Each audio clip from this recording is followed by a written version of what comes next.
ሰላም እንዴት ናችሁ? ይሄ ፊልም ገና ከመውጣቱ ለእናንተ ይዤላችሁ መጣው። የምሰራቸው አሪፍና አዳዲስ ፊልሞች እንዲደርሳችሁ ሰብስክራይብ እያደረጋችሁ የደወል ምልክቷን መጫን እንዳትረሱ።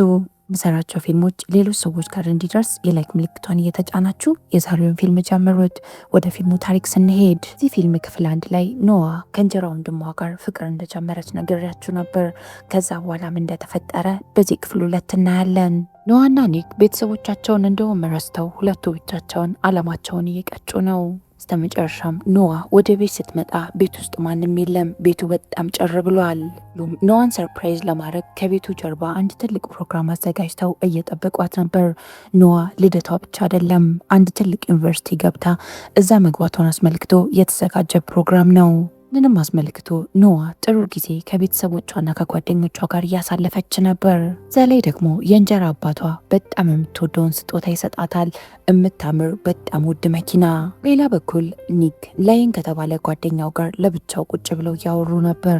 ላይን ትንሽ ኢኮኖሚካሊ ችግር አጋጥሞታል። በዛ ላይ ደግሞ አያቱን እሱ ነው የሚያስተዳድራት። ኒክም እየደጋገመ ላግዝህ ቢለውም ላይን ግን በራሴ ነገሮችን እወጣለሁ ብሎ ነበር የሚመልስለት።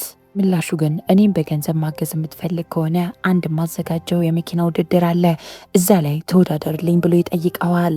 በመጀመሪያ እምቢ ብሎት ነበር። ምክንያቱም ለኖዋ ከዚህ በኋላ እንደዚህ አይነት ውድድር ላይ አልሳተፍም ብሎ ቃል ገብቶላታል።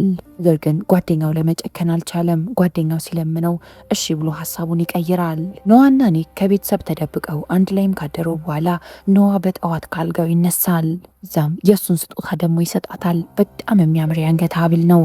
እናም ስሜቴን ይገልጽልኛል ብሎ ስላሰበ ነበር ይህንንም ስጦታ የሰጣት። ኖዋም ስጦታውን በጣም ወደዋለች። ኒክም ከኖዋ ክፍል ተንሿኩ ልክ ሲወጣ ከአባቱ ጋር ይገጣጠማል። የኒክም አባት የኖዋን ልደት ለማዘጋጀት ስለረዳኝ በጣም ነው አመሰግነው፣ እናም አንድ ፕሮግራም ላይ እንድትገኝ ይፈልጋለሁ ብሎ ይጋብዘዋል። ኖዋም ወደ አዲሱ ዩኒቨርሲቲ ዶርማ መግባት ስለነበረባት እቃዋን ሰብስባ ከእናቷ ጋር ትሄዳለች። ኒክ ደግሞ የኖዋን መኪና ይዞላት ሄዶ እዛው ዩኒቨርሲቲ እየጠበቃት ነበር። እናቷ ጋር አንድ ላይ በመሆንም አዲሱ ዶርሟ ኒክ ይሸኛታል። ኒክና እናቷም እናግዘሽ ብለው ቢሏትም እሷ ራሴ ዶርሜን አስተካክላለሁ አለቻቸው። እሺ ብለዋት የኖዋ እናትና ኒክ አንድ ላይ ተያይዘው ከወጡ በኋላ ኒክ የረሳሁት ዕቃ አለ በማለት መልሶ ወደ ኖዋ ዶርም ይሄዳል። እዛም ይስማትና ዩኒቨርሲቲውን ወንዶች ስታይ እኔን እንዳትረሺ ብሎ ቀለደ። እዛም ከኖዋ ዶርም ልክ እንደወጣ ብራየር ብትባል ልጅ ፊት ለፊቱ ቆማ ታገኘዋለች። ብራየርም በጣም ግራ ተጋብታ ኒክን ሰላም ካለችው በኋላ እዚህ ምንድነው የምታደርገው ብላ ጠየቀችው። እሱም የእንጀራ እህቴን ልሸኛት መጥቼ ነው አላት። ኖዋም በተቻላት አቅም እቃዎቿን እያስቀመጠች ዶርሟን እያስተካከለችን ያለችው። ብራየርም መታ የኒክን ዶርም ካንጓኳች በኋላ ጎረቤትሽ ነኝ፣ ጓደኛሞች መሆን ግዴታችን ነው አለቻት። ዛን ቀን ምሽት ኒክና ብራየር ተያይዘው ወደ ፓርቲ ይሄዳሉ። እናም ጥሩ ጊዜ እያሳለፉ ነበር። ወሬያቸው መሀልም ብራየር ለኖዋ የፍቅር ህይወት በጣም ማወቅ የፈለገች ትመስላለች። ኖዋ ግን ስለ ፍቅር ግንኙነቷ ሁሉም ነገር ሚስጥርና የተወሳሰበ እንደሆነ ነበር የነገረቻት። የሚቀጥለው ቀን ኖዋ የመጀመሪያ ክላሷን ትሄዳለች። እናም የካምፓስን ህይወት ለመልመድ እየሞከረች ነው። ክላስ ውስጥም አስተማሪዋ ስለተለያዩ መኪኖች ተጠይቃትና በዚህ መሃል ማይክል ከሚባል ልጅ ጋር ጥያቄና መልስ ይፋጠጣሉ። ክላስም በኋላ ማይክል ኖዋ ስለተመቸችው መጥቶ ራሱን ለማስተዋወቅ ይሞክራል። ዛን ቀን ምሽት ኖዋና ኒክ ሳይገናኙ ትንሽ ስለቆዩ በስልክ እያወሩ ያመሻሉ። በመጀመሪያ ክላሷም እንዴት እንደነበር ነገረችው። እናም ማይክል ከሚባል ልጅ ጋር እንደተዋወቀችም አልደበቀችውም። የተወሰኑ ሳምንታት በኋላ ኒክን ለማየት ወደ ስራ ቦታ ትሄዳለች። ኒክ ትንሽ ቢዚ ሆኖ ስለነበረ ትኩረት አልሰጣትም። በዚህ መሃል ኖዋም ወደ ሽንት ቤት ትሄድና ሶፊያ ከምትባል ሴት ጋር ተገጣጠመች። ኒክ ከአባቱ ጋርና ከአዲስ የቢዝነስ አጋሩ ከሶፊያ ጋር በመሆን አዲስ ስለሚጀምሩት ስራ ጋዜጠኞች ገለጻ እያደረጉ ነበር። ኢንተርቪውም ካለቀ በኋላ የኖዋ እናት ኖዋን እዚህ ድረስ ለምንድን የመጣሹ ብላ ጠየቀቻት። ኖዋም የእንጀራ ወንድሜን ሰፖርት ማድረግ ፈልጌ ነው፣ ምንድነው ችግሩ ብላ ለእናቷ ትመልስላታለች። እናቷ ግን አላመነቻትም። ባንቺና በኒክ መሃል የሆነ የተፈጠረ ነገርም አለ፣ ደስ አላላችሁኝም አለቻት። በመጨረሻም ኖዋ ለኒክ ያላትን ስሜት ለእናቷ በግልጽ ነገረቻት። ኖዋ እናትን በጣም ተናዳባት የእንጀራ ወንድምሽ እኮ ነው፣ ምን እያረግሽ ነው ትላታለች። ከመለያየታቸው በፊትም የኖዋ እናት ማስጠንቀቂያ ሰጠቻት። በመካከላቸው ያለውን ነገር ኒክ አባት ከማወቁ በፊት ብትቋጪው ይሻልሻል ብላ አስጠነቀቀቻት። ኖዋ ወደ ካምፓስ ከተመለሰች በኋላ ከብራየር ጋር ቁጭ ብላ ማይክል ወደ እነሱ ይመጣል። ማይክል ኖዋን የወደዳት ይመስላል። እናም አንድ ላይ ወጣ ብለው ጥሩ ጊዜ ለማሳለፍ ይወስናሉ። ሳይቆይ ኒክ ኖዋ ጋር ይደውልላትና የት ነው ያለሽው ብሎ ጠይቋት ያለችበት ድረስ ይመጣል። ኖዋም ኒክን ከጓደኞቿ ጋር ታስተዋውቀዋለች። ብራየርም ኒክን ከዚህ በፊት የማታውቅ መስላ ትተዋወቀዋለች። ኒክ ግን ብራየር አጠገብ ምንም ምቾት እየተሰማው አልነበረም። በዚህ ምክንያት ብድግ ብሎ መጠጥ ላምጣ ብሎ ይሄዳል። ብራየርም ተከትላው ሄደች። ኒክም በተቻለው አቅም ብራየርን ከኔ ራቂ ብሎ ሊያስጠነቅቃት ይሞክራል። ኒክም ከኖዋ ጋር ጥሩ ጊዜ ማሳለፍ ስለፈለገ ብቻዋን ይዟት ይሄዳል። ይህንም የመኪና ውድድሩን በማስመልከት ክሩዝ ከሚባል ሰው ጋር ይገናኝና ስለ ውድድሩ መነጋገር ይጀምራል። ዛም የውድድሩን ጊዜና ቦታ ካመቻቸን በኋላ ለኒክ የጽሁፍ መልእክት ላከለት። ኒክም ወደ ስራ መመለስ ስለነበረበት ኖዋን ሊሰናበታት ሲል ኖዋ ደግሞ ስለ ሶፊያ ያነሳችበት፣ እሷም ከስራ ግንኙነት ውጪ ሌላ ነገር በመካከላችን የለም ብሎ ነገሩን በአጭር ቋጭቶት ተሰናብቷት ይሄዳል። በኋላም ኖዋ ቤተሰቡ ተገናኝቶ ቴኒስ ወደሚጫወትበት ቦታ ትሄዳለች። እዛ ቦታ ላይ ሶፊያ መታ ነበር። ቴኒስ ተጫውተው ከጨረሱም በኋላ ሁሉም ሰብሰብ ብለው ጥሩ ጊዜ እያሳለፉ ነበር። ኖዋ የሶፊያ መምጣት በጣም ያስቀናት ትመስላለች። እዚህም በጣም ተናዳ በስተመጨረሻም አባታቸው ፊት ከኒክ ጋር ስላላት ግንኙነት ኖዋ ተናገረች። የኒክ አባት ዊሊያምን በጣም ነበር የተናደደባቸው። እናንተ የጀመራችሁት የፍቅር ግንኙነት የኔ ድርጅት ውስጥ በጣም ትልቅ ችግር እንደሚፈጥር አታውቁም ብሎ ሁለቱንም ተቆጣቸው። ይህንን ግንኙነት እንቀጥላለን ብላችሁ የምታስቡ ከሆነ ኒክ ከድርጅቱ እንደሚባረር ነገረው። ኖዋም ትምህርቴን እንቀጥላለሁ ብለሽ የምታስቢ ከሆነ አርፈሽ ብትቀመጭ ይሻልሻል፣ አለበለዚያ ደግሞ የትምህርትሽን የሚከፍልልሽ ሰው ፈልጊ አላት። ሶፊያም ተመልሳ ስትመጣ የኒክ አባት ወሬውን ያቆማል። ኖዋም በጣም ተናዳ ጥላቸው ትሄዳለች። ግን በጣም ተናዶባት ተከትሏት ይመጣና ይሄ ነገር እንዳይፈጠር ነበረ ሁሉንም ነገር እንደብቅ ስልሽ የነበረው ይላታል። ቤተሰቦቻችን እንደተጣላን እንዲያስቡ የምንገናኝበትን ቦታ በጣም መጠንቀቅ አለብን ይላታል። የተወሰነ ሳምንታት በኋላ በስተመጨረሻም የመኪና ውድድሩ ቀን ይደርሳል። ኒክና ላየን የሚወዳደሩበትን መኪና አዘጋጅተው ስለሚያደርጉት ነገር እየተወያዩ ነው። በዚህ መሃል ኖዋና የላይን ፍቅረኛ ጄና አንድ ላይ ወደ ውድድሩ ቦታ ይመጣሉ። እነ ኒክ እነሱን ሲያዩ በጣም ነበር የደነገጡት። ኖዋም በጣም ተናዳ መጣ የኒክ መኪና ውስጥ ትገባለች። ኒክም ከመኪናው ውጪ ውድድሩ ሳይጀመር ይላታል። ኖዋም ከመኪናው አልወርድም ትለውና ውድድሩ ይጀምራል። እናም መኪናውን እየነዳ እየተጨቃጨቁ ነበር። ለምን ዋሻኸኝ? ከዚህ በኋላ እንደዚህ አይነት ውድድሮች ላይ አልሳተፍም አላልከኝም አለችው። ኒክም ውድድሩ ላይ አሁንም የተሳተፍኩት ላየንን ለማገዝ ነው ይላታል። ኖዋም ላየንን በጣም ስለምትወደው ለሱ ብላ ኒክን አንዳንድ ነገሮች ተረዳዋለች። ኒክ የተቻለውን እያደረገን ቢሆን በስተመጨረሻም ውድድሩን ክሩዝ አሸነፈ። ኖዋም ክሩዝ በማሸነፉ በጣም ነበር የተናደደችበት።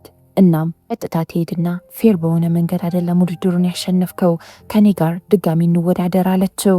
ላየን በሚያሳዝን ሁኔታ ይህንን ውድድር ከተሸነፈ የሚተዳደርበትን ጂም ቤቱን ማጣቱ ነው። ኖዋም ክሩዝን ከኔ ጋር ድጋሚ እንወዳደር ስትለው በስተመጨረሻም አለቃው ጋር ከደወለ በኋላ እሺ ብሎ ይስማማል። ነገር ግን ውድድሩ ድጋሚ ከመጀመሩ በፊት ቦታው ላይ ፖሊስ ይመጣል። ይገርም ሁኔታ ሁሉም ተያይዘው ቦታውን ለቀው ሲሄዱ ጄና ግን ትያዛለች።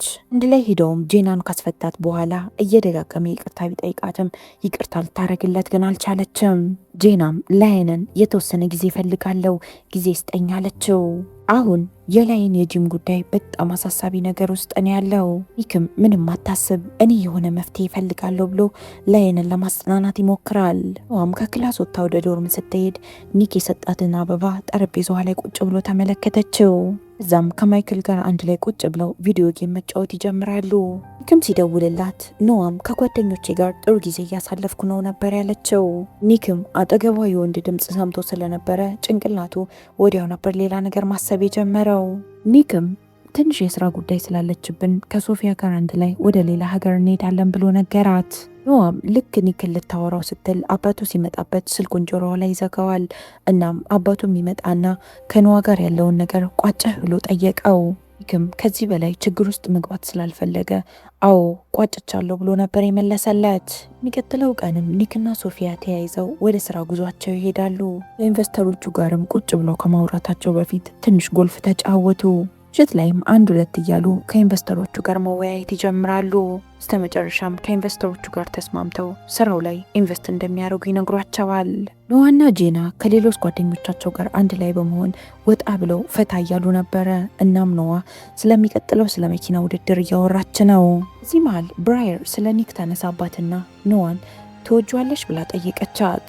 ኖዋ አዎ በጣም ነው የምወደው፣ ነገር ግን ግንኙነታችን በጣም የተወሳሰበ ነው አለቻት። በሌላ በኩል ኒክና ሶፊያ አዲሱ ስራቸውን በማስመልከት እየጠጡ በጣም ጥሩ ጊዜ እያሳለፉ ነበር። ኖዋም እየደጋገመች ለኒክ ልትደውልለት ብትሞክርም ስልኩን ግን እያነሳላት አይደለም። ኖዋም የኒክ ስልክ አለማንሳት ትንሽ ስላስጨነቃት የድምፅ መልእክት ላከችለት። እዛም ኖዋ ከማይክል ጋር ብቻቸውን ይሆናሉ። ያቸው አንዳንድ እያለ ወደ ኒክ ይሄዳል። ማይክልም ከኔ ጋር ባለሽ ግንኙነት ኒክ ለምንድን ነው ደስተኛ ማይሆነው ብሎ ይጠይቃታል። ኖዋ ስለ እንደዚህ አይነት ነገር አሁን ላይ ማውራት እንደማትፈልግ ነበር የነገረችው። እዛ ማይክልም ኖዋን ጥሏት ይሄዳል። ሶፊያና ኒክ ደስታቸውን እያከበሩ በጣም እየጮሁ ስለነበረ የሆቴሉ ሰራተኛ በሩን ያንኳኳና ድምጻቸውን ቀንሱ ይላቸዋል። እዛም እየተንሾካሾኩ ስለ ራሳቸው ማውራታቸውን ቀጠሉ።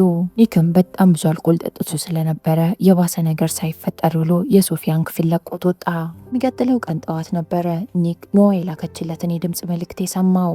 ፈጠን ብሎ ስልኩን አንስቶ ሊደውልላት ሞከረ። ነገር ግን ስልኳን አታነሳም። በዚህ ምክንያት መልእክት ላከላት። ኒክም ተያይዞ ከሶፊያ ጋር ከተማዋን ለቆ ልክ ሊወጣ ሲል ነበረ ሶሻል ሚዲያ ላይ ፖስት የተደረገ ፎቶ ያየው። እናም እዚህ ፎቶ ላይ ዋና ማይክል ተቃቅፈው ይታያሉ። ኒክም በጣም ተናዶ ምንም ጊዜ ሳያባክን ነበረ ቀጥታ ወደ ኖዋ ዶርም ሄደው። ዋስ ብሎ የኖዋን ደርም ሲያንኳኳ የከፈተው ራሱ ማይክል ነበር። ግን በጣም ተናዶ ማይክልን ያንቀዋል። በሚገርም ሁኔታ ኖዋና ሌሎች ጓደኞቿም ዶርም ውስጥ ነበሩ። እናም ኒክ ደንግጦ ማይክልን ለቀቀው። ሁሉም ከወጡ በኋላ ኒክና ኖዋ ብቻቸውን የሚያወሩበት ጊዜ ያገኛሉ። ወይም ለማውራት ደግሞ እንዲመቻቸው ኖዋና ኒክ ተያይዘው ወደ እሱ ቤት ይሄዳሉ። ኖዋም በጣም ተናዳ ከሶፊያ ጋር ስላለው ነገር ጠየቀችው። ምን ስታረጉ ነበረ? ማታ ስልኬ ለምንድን ያላነሳው ትለዋለች። ግን በእኔና በሶፊያ መሀል ምንም ነገር የለም፣ ስራን ያገናኘን ይላታል። ኖዋ የሶፊያ ነገር አስጨንቋታል። ኒክ ደግሞ የማይክል ነገር አስጨንቆታል። ከዚያም ሁለቱም ቅናት እንደዚህ እንደሚያረጋቸው ከተረዱ በኋላ ይሳሳሙና ጥላቸውን ይረሱታል። ሌላ በኩል ላይንና ጄናም ችግራቸውን ፈተው ይታረቃሉ። የተወሰኑ ቀናቶች ተቆጠሩ። ኒክና ሶፊያ አንድ ላይ ሲሰሩ በጣም ጥሩ ነገር እያረጉ ነው። በዚህም ምክንያት የስራ ግንኙነታቸውን ኒክን በጣም ወዶታል። እረፍቱን ሰዓት በሙሉ ከኖዋ ጋር ነበር የሚያሳልፈው። አንድ ቀን ኖዋ ከብራየር ጋር አንድ ላይ ላይብራሪ ውስጥ ነበሩ። ብራየርም ሶሻል ሚዲያ ላይ ስክሮል እያደረገች እያለ ሶፊያ ሶሻል ሚዲያ ላይ ከኒክ ጋር አንድ ላይ የተነሳችውን ፎቶ ፖስት አርጋ ትመለከታለች። እናም አንቺ ኒክ ጋር ደውለሽ ኒክን ያጣሽው ሰዓት የሚገርምሽ ነገር ኒክ የሶፊያ ክፍል ውስጥ ነበር ብላ በፎቶ አመሳክራ ነገረቻት። ኖዋም ፎቶውን ስትመለከት በጣም ነበር የተናደደችው። ኒክ ምንም ነገር አልተፈጠረም ብሎ እንደዋሻት ስታስታውስ ንዴቷ ይብስበታል። ኖዋም መልስ ስለፈለገች ቀጥታ ኒክ ጋር ትደውልለታለች። ግን አዎ የሶፊያ ክፍል ውስጥ ነበርኩኝ፣ ነገር ግን ምንም ነገር በመሃላችን አልተፈጠረም አላት። እናም እሷ ክፍል ውስጥ እንደነበርኩኝ ያለመናገር ጥፋት ነው ይቅርታ ይላታል። የተናገረው ነገር በጠቅላላ ኖዋን ምንም ሊያረጋጋት አልቻለም። ኖዋም ኒክ ካዳት ስለመሰላት ስልኩን ጆሮ ላይ ትዘጋበታለች። ዛም ተመልሳ ጓደኛዋ ብራየር ጋር ትሄድና እውነትሽን ይሆናል ኒክ እስካሁን እያታለለኝስ ቢሆን ትላታለች። ነገ ምሽት ኖዋ ለኒክ ሳትነግረው የመኪና ውድድሩ ላይ ለመሳተፍ ትሄዳለች። ብረት የሚወዳደረውም ክሩዝ መምጣቷን ሲመለከት ሮኒ ይደውልለትና ኖዋ ብቻዋን የመጣችው ብሎ ነገረው። በዚህ አጋጣሚ ሮኒ ለኒክ ይደውልለትና ፍቅረኛ ወደ ውድድሩ ብቻዋን የመጣችው አንተ የት ሄደ ነው ብሎ ይጠይቀዋል። ግን የሆነ ችግር ሊፈጠር እንደሆነ ስለገባው ቀጥታ እየፈጠነ ውድድሩ ወደሚካሄድበት ቦታ ነበር የሄደው። ኖዋም ራሷን ለውድድሩ ታዘጋጅና ወደ መኪናው ትገባለች። ውድድሩን ከመጀመሩ በፊት ክሩዝ ሮኒ ሰላም ብሎሻል ይላታል። ዛም የመኪና ውድድሩ ይጀመራል። ውድድሩ ከተጀመረ በኋላ ኖዋ ራሷን ምን ውስጥ እንደከተተች ማሰብ ትጀምራለች። ውድድሩ እንዳሰበችው ቀላል አልነበረም። ኒክም ውድድሩ ወደሚካሄድበት ቦታ ከደረሰ በኋላ ከኋላ በሞተር እየተከተላት ኖዋን መኪናውን እንድታቆም እየደጋገመ ይነግራታል። የትም ብሎ ኒክ ኖዋን መኪናውን እንድታቆም አደረጋት። እሷ ግን ሸነፍ ስላልፈለገች ውድድሩን ትቀጥለዋለች። ሮኒ በጣም በእርግጠኝነት ውድድሩን ኖዋ ታሸንፋለች ብሎ ስላሰበ መጨረሻ ላይ የሆነ አደጋ እንዲያጋጥማት የሆነ ያዘጋጀው ነገር ነበረ። ክሩዝ ደግሞ ይህንን አያውቅም። እናም በኖዋ መሸነፍ ደግሞ አልፈለገም። የሚገርም ሁኔታ ክሩዝ ልክ እንዳሸነፋት ነበረ መኪናው ሄዶ የተጋጨው። አይኗ እያየ የክሩዝ መኪና ሲጋጭ በጣም ነበር የደነገጠችው። ሮኒ ደግሞ ያቀደው እቅድ ስላልተሳካ በጣም ተናዷል። አደጋውም ልክ እንደተፈጠረ ማይክል እየሮጠ ወደ ኖዋ ሄድና እንዴት ነሽ ብሎ ጠየቃት። ግን በጣም ተናዶ ማይክልን እዚህ ምን ትሰራለህ ብሎ ከሱ ጋር መጣላት ይጀምራል። በስተመጨረሻ እውነቱን ነገራት። ይሄ ውድድር ላንቺ መጥፊያ ነበር የተዘጋጀው፣ ክሩዝና ሮኒ አንድ ላይ እየሰሩ ነበር ይላታል። ግን እያንዳንዱ ማድረጋቸው ነገሮች ያንቺን ደህንነት ለመጠበቅ ነው፣ አንቺ ግን ልትረጅኝ አልቻልሽም ይላታል። ቀድሜ ነገሮችን እኮ ብትነግረኝ ኖሮ ምንም ችግር ሳይፈጠር ሁሉንም ከጅምሩ እንቋጨው ነበር አለችው። እየተፈጠሩ ባሉ ነገሮች በጠቅላላ በጣም ትሰላችና እንጣላ አለችው። ኒክም ባለችው ነገር በጣም ተናዶ ሞተሩን አስነስቶ ጥሏት ሄደ። ኒክና ኖዋ ተጣልተው ቀናቶች አልፋሉ። ሁለቱም የሚያደርጉትን ነገር ማድረግ ቀጠሉ። ነገር ግን በጣም ተነፋፍቀዋል። አንድም ደፍሮ መጀመሪያ ሊደውል አልቻለም። ተወሰነ ጊዜ በኋላ ኒክ ወደ ላይን ጂም ቤት ይሄድና ቦክስ መለማመድ ይጀምራል። ላይንም አጋጣሚውን በመጠቀም ኒክን ሊመክረው ሞከረ። ምናልባት ከኖዋ ጋር ያለን ግንኙነት በትክክለኛ መንገድ አልጀመርከው ይሆናል፣ ነገር ግን በጣም ነው የምትዋደዱት። ስለዚህ አውርታችሁ ችግራችሁን ለመፍታት ሞክሩ አለው። ሌላ በኩል ኖዋ ስለ ኒክ ላለማሰብ ብላ እማታረገው ነገር አልነበረም። ማይክል ጋር አንድ ላይ ሳይክል ለመንዳትም ይወጣሉ። ለተወሰነ ደቂቃዎች ስለ ኒክና ስለ ችግሮቿ ማሰብ አቁማ ነበር። ኖዋም ጓደኛዋ ጄናን ለማግኘት ወደ ጂም ቤቱ ትሄዳለች። ይህን አንድ ላይ ከኒክ ጋር በመሆን ጂም ቤቱን አስተካክሎት ጂሙ እንዳዲስ ስራ መጀመሩን አስመልክቶ ቀለል ያለ ፕሮግራም አዘጋጅቶ ጓደኞቹና ቤተሰቦቹን ጠርቶ ነበር። ይህ መሃል በጣም ያመሰገነው አጠገቡ የቆመችውን ጄና ነበረ። በዚህ ሁሉ ነገር ውስጥ አጠገቢ እስካሁን ስለነበርሽ በጣም ነው አመሰግነው ብሎ ተንበርክኮ ቀለበት ያስርላታል። የሚቀጥለው ቀን ኒክ ስራ ቦታ ውስጥ ቁጭ ብሎ ስላላስቻለው ኖዋ ጋር ይደውልላታል። ግን ስልኳን ጥላ ዞር ብላ ስለነበር ስልኳን ያነሳችው ብራየር ናት። ብራየርም የኖዋን ስልክ ታነሳና ኒክን ድጋሚ ያስደውልላት ብላ ትነግረዋለች። ኖዋ አንተን ረስታለች፣ አሁን ከማይክል ጋር ጥሩ ፍቅር ላይ ነው ያሉት ብላ ነገረችው። ብራየር ኖዋን አዝና ስትመለከታት የራሷን የፍቅር ታሪክ ነገረቻት። የሚገርምሽ ነገር በጣም ወደው ፍቅረኛ ነበረኝ፣ እናም በጣም ከመወዳት ጓደኛዬ ጋር አንድ ላይ ይዣቸውን የተጣላ ነው ብላ ነገረቻት። እዛ ጊዜ ጀምሮ በፍቅር ማመን አቆምኩኝ፣ እናታስቢ ሁሉም ነገር ይረሳል ትላታለች። ሌላ በኩል ኒክ ራሱን ጠርሙስ ውስጥ ለመደበቅ መጠጥ ቤት ሲሄድ እንደ አጋጣሚ ሆኖ ከሶፊያ ጋር ይገናኛሉ። ሶፊያም ምን ሆነህ ነው ሰሞኑን ትክክል አይደለም ስትለው ከፍቅረኛው ጋር እንደተጣላ ነገራት። ሶፊያም ቤተሰብ ግንኙነት ውስጥ ጣልቃ የሚገባ ከሆነ ምንም ነገር አይሰምርም አለችው። ሌላ በኩል ኖዋ አብዛኛው ጊዜዋን የምታሳልፈው ከብራየርና ከማይክል ጋር ነበር። ሁሉም አንድ ላይ የኖዋ እንጀራ አባት አንድ ትልቅ ፕሮግራም አዘጋጅቶ ስለነበር እዛ ለመታደም እየሄዱ ነው። ኖዋም ወደ ፕሮግራሙ ልክ እንደገባች ኒክና ሶፊያን አንድ ላይ ስታያቸው በጣም ነበር የደነገጠችው። ኖዋ አዝና መታየት ስላልፈለገች ደስተኛ እንደሆነች እያስመሰለች ነበር። አንድ ላይ ከማይክል ጋር አብራ ስለነበረች ኒክ በአንድ ጎን እያያቸው ውስጡ ቅጥል ይላል። እዚህ መሃል ሶፊያም ኒክን አብረን እንጨፍር ብላ ትጎትተዋለች። ኒክም እሺ ብሎ አብሯት መጨፈር ይጀምራል። ግን ሙሉ ለሙሉ ትኩረቱ ሶፊያ ላይ አልነበረም። ሰረቅ እያደረገ ኖዋን እየፈለገ ይመለከታታል። በመጨረሻም እዛው እየደነሱ እያለ በመሃል ሶፊያ ኒክን ሳመችው። ኖዋ ይህንን ስትመለከት በጣም ነበር የደበራት። በጣም ተናዳ ፕሮግራሙን ለቃ ለመሄድ ተወሰናለች። ኒክም እየሮጠ ይከተላትና ነገሮችን ሊያብራራላት ሞከረ። ግን ልትሰማው አልፈለገችም። ጥለው ልትሄድ ነበር የወሰነችው። በዚህ መሃል ብራየር ጣልቃ ትገባና እሷና በኒክ መሃል የነበረውን የፍቅር ግንኙነት ትገልጽለታለች። ኒክም እኔና አንቺ ግንኙነት ውስጥ የነበርነው ኖዋን ሳላቃት በፊት ነው ይላታል። ኖዋ በጣም ነበር የደነገጠችው። ብራየርና ኒክ ፍቅረኛሞች እንደነበሩ አታውቅም። ብራየር እስካሁን ጓደኛዋ እንደሆነች እያስመሰለች እንደሆነ ስታውቅ ኖዋ በጣም ነበር ልቦ የተሰበረው። ኒክም ከኋላዋ እየተከተለ ኖዋን ሊያስቆማት ቢሞክርም በመሃል ማይክል ይገባና እረፍ ይለዋል። ማይክልም ኖዋን እያባበላት ይዟት ወደ ዶርም ይሄዳል። እየደጋገመ ኒክ ቢደውልላትም ስልኩን አታነሳለትም። የዛን ቀን ኖዋ በጣም ስሜታዊ ሆና ማይክልን ትከሻ ተደግፋ እያለቀሰች ነበር። በስተመጨረሻም አብረው ያድራሉ። ሌሊቱ ሙሉ እየደጋገመ ኒክ እየደወለላት ነበር፣ ነገር ግን ስልኳንም አላየችውም። ቀጥለው ቀን ኖዋ ወደ ዶርሟ ስትመለስ ኒክ ቁጭ ብሎ እየጠበቃት ነበር። እናም በመካከላቸው የተፈጠረውን አለመግባባት ሊፈታ እየሞከረ ነው። ሶፊያ ጋር የተፈጠረው ነገር በጠቅላላ አንቺ ከማይክል ጋር ስትሆኚ በቅናት የተመሰረተ ነው ይላታል። ደውልልሽ ብራየር ስልክሽን አንስታ ከማይክል ጋር የፍቅር ግንኙነት እንደጀመርሽ ነግራኛለች ይላል። እዚህ መሃል ነበረ ኖዋ ብራየር በመካከላቸው ሆና ሁለቱንም ለማጣላት እየሞከረች እንደነበረ የተረዳቸው። እናም ቀደም ባለው ምሽት ከማይክል ጋር ያደረገችው ነገር በጠቅላላ ጸጽቷት ማልቀስ ትጀምራለች። ኒክም ዝም ብላ ስታለቅስበት የለበሰችው ጃኬት የማይክል እንደሆነ ተረዳ።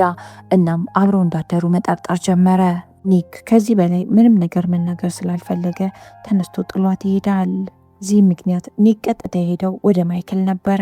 ኒክም ማይክል ቤት ከገባ በኋላ የተለያዩ ጥያቄዎች ይጠይቀዋል። አንተ ጋ ያለ እኔ ጋ የሌለው ነገር ምንድን ነው ብሎ ኒክ ማይክልን ጠየቀው። ማይክልም ካንተ የተለየሁት እኔ ኖዋ በፈለገችኝ ሰዓት ሁሌም አጠገቧ ነኝ ይለዋል። ዳምጣታለው፣ ደስተኛ አረጋታለው። ነገር ግን ምንም ያህል ብሞክር ያንተን ቦታ መተካት አልችልም። ኖዋ ላንተ ያላት ስሜት በጣም ጠንካራ ነው አለው። ቀጥል ደግሞ ሌላ ሰው ጣልቃ እንዲገባ ክፍተት የፈጠርከው ራስህ ነህ ይለዋል። ወሬያቸው ቀስ በቀስ ወደ ጥል እየተቀየረ ይመጣል። ኖዋ ኒክ ወደ ማይክል ቤት እንደሄደ ስለገባት ፈጥና ለመድረስ እየሞከረች ነው። ቦታው ላይ ስትደርስም ኒክ የማይክል ቤት በር ላይ ቁጭ ብሎ እያለቀሰ ነበር ያገኘችው። እሷም እየደጋገመች በተፈጠረው ነገር ይቅርታ ጠይቀዋለች። እናም ሁለተኛ ማይክል አጠገብ አልደርስም እያለች ቃል ትገባለታለች። ነገር ግን ሁሉም ነገር ረፍዷል። በዚህ መሃል የኒክ እጅ ላይ ደም እናያለን። ኒክ ማይክልን በጣም ደብድቦታል። እዚህ መሃል ፖሊሶች ይመጡና ኒክን ይወስዱታል። ማይክል ነበር ደውሎ ፖሊስ የጠራው። እናም አምቡላንስ ይመጣና ማይክልን ወሰደው። ኖዋ እየተፈጠረ ያለውን ነገር ዝም ብሎ ከማየት ውጪ ምንም ነገር ማድረግ አልቻለችም። የፊልሙ ታሪክ እዚህ ላይ ያበቃል። እንደዚህ አይነት ፊልሞችን ማየት የምትፈልጉ ከሆነ ሰብስክራይብ ያደረጋችሁ የዚህ ቻናል ቤተሰብ ይሆኑ። እናንተ በኒክ ቦታ ብትሆኑ ምን የምታደርጉ ይመስላችኋል? ኮመንት ላይ ሀሳብ አስተያየታችሁን አስቀምጡልኝ። እስካሁን አብራችሁኝ ስለቆያችሁ በጣም አመሰግነው። ነገ በተመሳሳይ ሰዓት በሌላ ፊልም እስከምንገናኝ ድረስ የነገ ሰው ይበለን። እወዳችኋለሁ። ቻው